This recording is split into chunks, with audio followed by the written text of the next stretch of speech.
माढा लोकसभेच्या प्रचाराचा आता धडाका उडायला सुरुवात झालेली आहे। ज्यांनी माढा लोकसभेत दणका उडवला होता ते सदाभाऊ खोत आता महायुतीच्या उमेदवारासाठी आपल्या रयत क्रांती संघटनेची बैठकीला इथं पोहोचलेले। टेंभुर्णी इथं त्यांची बैठक चालू आहे। आपल्यासोबत भाऊ आहेत।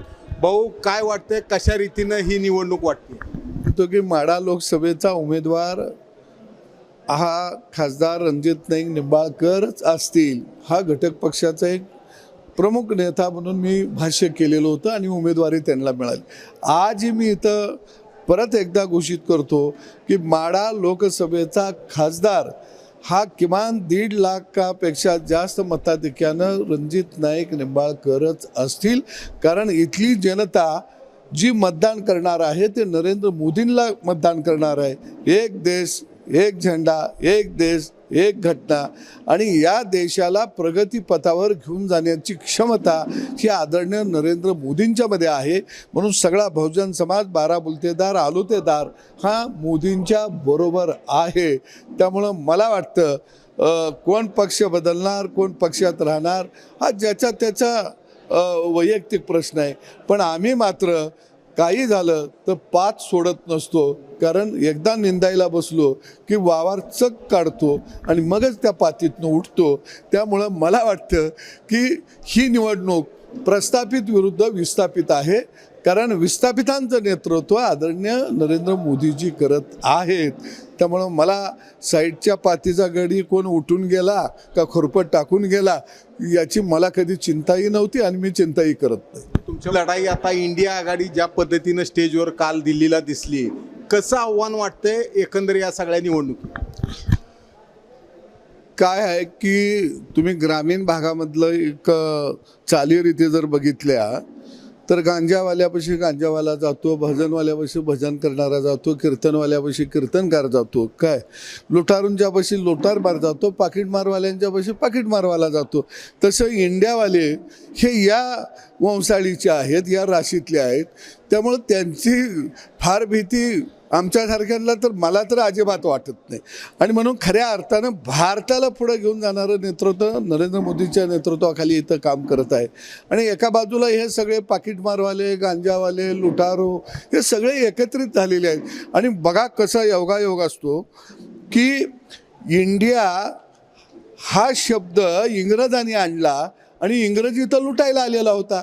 भारत हा भारतवर्ष, भारत हा जर शब्द बघितला तर हा शब्द पारंपरिक शब्द आहे आणि भारतवर्ष म्हटलं जातं। गुढीपाडवा आम्ही साजरा करतो स्वाभिमानानं अभिमानानं, त्याला हिंदुस्तान सुद्धा म्हटलं जातं। मी हिंदुस्तान का लड़का हूँ, मैं हिंदुस्तान का किसान हूँ, मैं हिंदुस्तान का बच्चा हूँ, ये एक स्वाभिमानाचं प्रतीक आहे।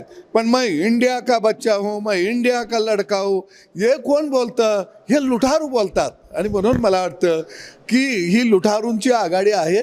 त्याच्यामध्ये काही दुःख वाटण्यासारखं कारण नाही।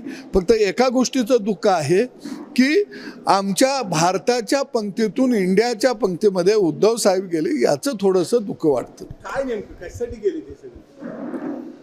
असं आहे की राजकारणातले बरेचसे लोक हे सत्ता मिळाल्यानंतर धर्राष्ट्र होतात। आता शरद पवार सुद्धा धर्राष्ट्रच झाले, कारण त्यांना त्यांच्या पोरगीला वर आणायचं आहे, उद्धव साहेबांना त्यांच्या पोरग्याला वर आणायचं आहे।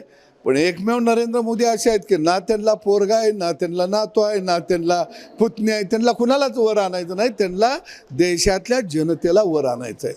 100% महाराष्ट्रात 45 पेक्षा जास्त जागा मिळणार।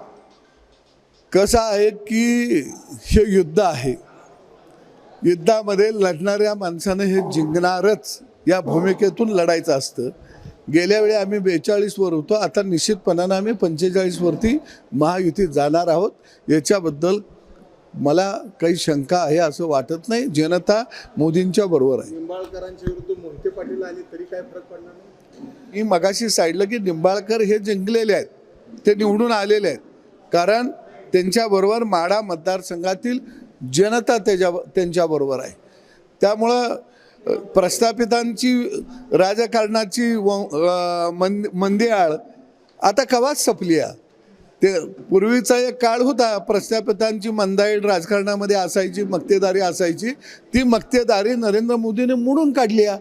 त्यामुळं प्रस्थापितांना वाटत असतं की आमच्या वाड्यावरनं चालतंय. आत्ताचं राजकारण वाड्यावरनं चालत नाही, तर ते गावगाड्यावरनं चालतं.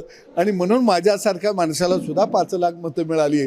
आणि म्हणून रणजित नाईक निंबाळकर हे सुद्धा निवडून आले आणि ते निश्चितपणानं निवडून येतील. रोज सकाळी संजय राऊत ज्या पद्धतीने टीका करते, मोदींना गुजरातचा जॉनी लिव्हर म्हणजे संजय राऊत काय आहे, महाराष्ट्राच्या राजकारणाच्या पटलावरचा नामांकित जोकर कोण असेल तर ते संजय राऊत आहे. आणि ते कधीच निवडणूक लढले नाहीत.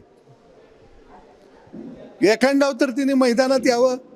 पण नरेंद्र मोदी हे गुजरातमध्येही निवडणूक लढवून मुख्यमंत्री झाले, निवडणूक लढवून खासदार झाले आणि उत्तर प्रदेशमध्ये सुद्धा उभा राहून ते खासदार झाले.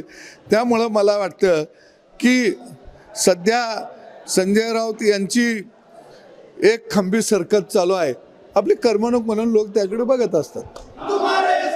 हे होते सदाभाऊ. कॅमेरामन सचिन जाडेसह सुनील दिवाणी, एबीपी माझा. एबीपी माझा, उघडा डोळे बघा नीट.